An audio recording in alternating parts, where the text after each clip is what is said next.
It's a story about the Vatican and the aliens. And because it looks like, of all the religions, the Vatican seems to be really making an effort to come to grips with this phenomenon. They basically, what they did in the 500 years ago, 400 years ago, is they mixed up with the church made a dogma, a religious dogma, out of scientific facts. Basically what's the shape of the solar system, is the Earth the center of the universe. And even though the Bible doesn't talk about this, they somehow took the Ptolemaic theory of the Earth as the center, as if it was a religious dogma.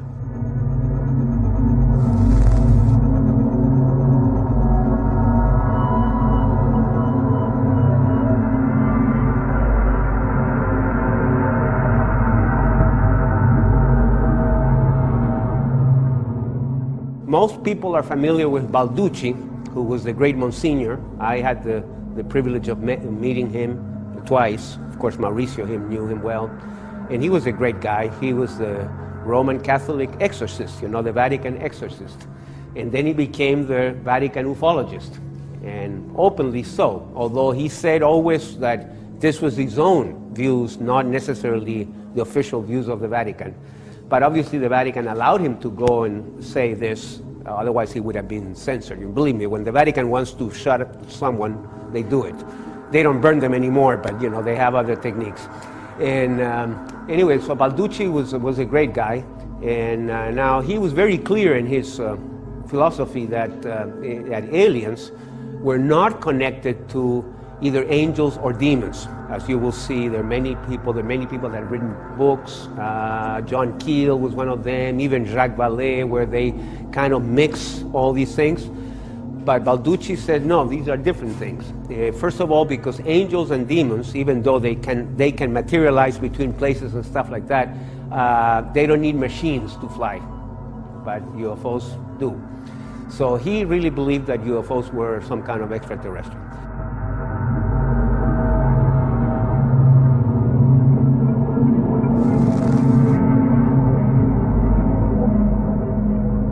Recently, of course, there have been the statements by Father Funes, who is a Vatican astronomer, the head of the Vatican Observatory, who is, interesting enough, is a Jesuit from Argentina. And of course, in Argentina, there's been a long history of UFOs. So maybe he's familiar in his youth, I don't know, I haven't met the guy. But we're hoping at some point to meet him, because as most of you know, or probably some of you know, the Vatican, the original observatory of the Vatican is Castel Gandolfo. It's in Rome, but because of light pollution, in cities, when they built it in the 1600s or whatever, well, I'm sure it was great. But now, with all the major the lights of big cities, you cannot really do proper astronomy. So it's mostly like a historical place, and the headquarters of the office. But their main observatory is here in Arizona, and it's near Tucson. So we're hoping to go there. Yeah, Mount Graham, right? It's interesting how the Jesuits spread this information. A Jesuit contacted an Italian journalist in the UFO scene and spread a certain amount of this information, including the fact that the SIV was still the greatest intelligence in the Vatican. With what? With 100 people, a couple of Benedictine monks, a couple of nuns, and the Vatican includes millions of members worldwide. They all function as intelligence from the beginning of time. They all go to confessions. The Catholics, well, they are part of an intelligence system run by the Vatican. That's how it is from the beginning of time. So they definitely don't need only one apparatus that can control. Then, if you go and study the history of the SIV, you see there is a Jesuit-based thing that is full of Jesuits. So, and then, on top of that, who is running the astronomic laboratories for the Vatican? The Jesuits. For example, in Mount Graham in Arizona, nobody asks what is happening. I can tell you what is. I can tell you also what they're doing. Now, who is spreading this? How they think? Zachariah Sitchin met with Corrado Balducci. Who is Corrado Balducci? Corrado Balducci is not only the official spokesman for the UFO in the Vatican. You understand? This is just a front. Who is he? He's a demonologist, the biggest exorcist in the Vatican. Right. that should already make you think, okay, there is a connection here between the alien myth and the demonology. Now we found also that this connection is very much alive when most of the people who have spread the disinformation regarding the alien beings have been from the time of Aleister Crowley, his followers of Hubbard or whatever. But the people that have been deliberately spreading disinformation, but to a certain extent Hubbard knew the truth as well as Crowley, because they said themselves, I mean it was Crowley who said, you call them gods, then we call them angels, in 50 years we will call them something else. He showed the image of the lamb, which was the first image resembling an alien being.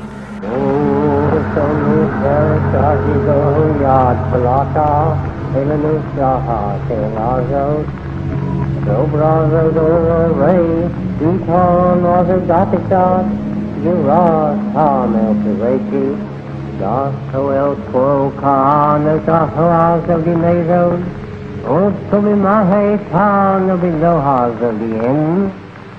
So about a heel, you know, no pay to radio lodi, gospel readers, obo lehe, gialisam. After them, over radar, carbon theory.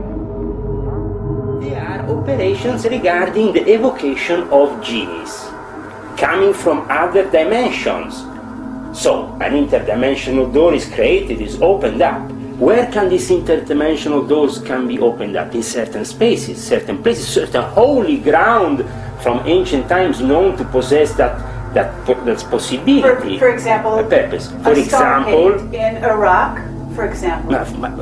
Just go to Mount Graham and study a bit what the Jesuits are doing up there. There is a war between the American natives, Indians, and the Jesuits since the Jesuits have tried to build this observatory. And why is that? Because the Indians have used that mountain as holy ground for thousands of years, and there is a specific entity living on top of that mountain, but on another dimension. When he wants, he can be called upon this dimension and evoked. The Jesuits, what they want to do. In the meantime, they accuse the American Indians, oh, these are pagans, what are they doing to us? So we have to do science, observe the stars. Oh, rubbish. What they're doing, they are, yes, observing the stars and the planets. Why? Because you always have to reflect above, below, whatever, you know, this rule of the Emerald Tablets of Hermes. I don't need to go on with what is the main rule of the Freemasons, also to reflect below what is above. But it is to evoke these entities in a specific time frame, and this has to be carefully calculated. What is magic? The magic is the calculation of the arts with peculiar calculations around the symbols to evoke certain entities and have from them, if you want, certain gratifications. You can work with them. I haven't prayed in years. Last night I found myself praying for you. It knows you, it knows all your sins. You do not speak to it, it's the devil. I'm coming for you. Your name! Give me your name! God help me!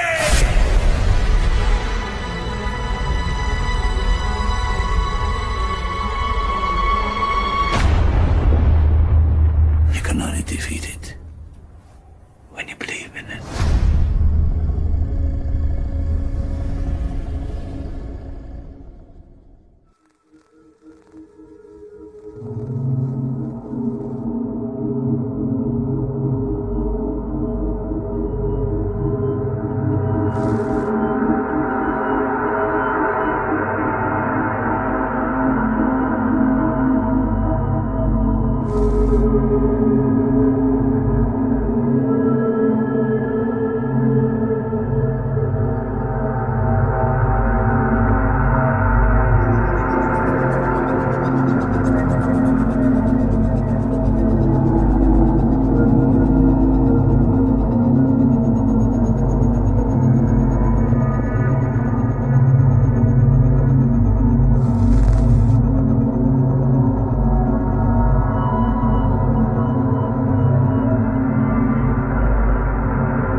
I'm Steve Bassett, the Executive Director of Paradigm Research Group and the Executive Director of XPAC, a political action committee devoted to the politics surrounding the extraterrestrial presence and the government truth embargo about that.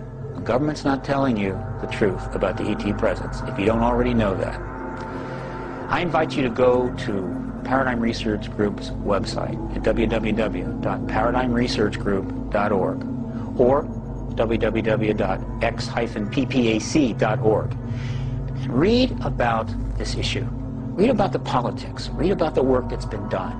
Review articles.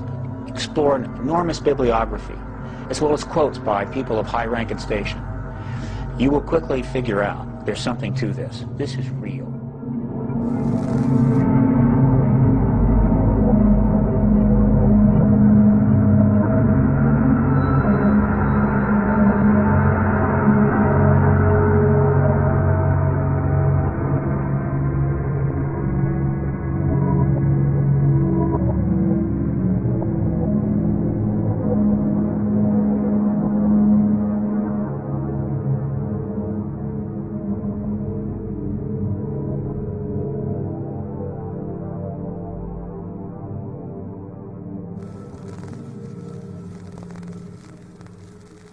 The problem is, everyone wants to be first to be second.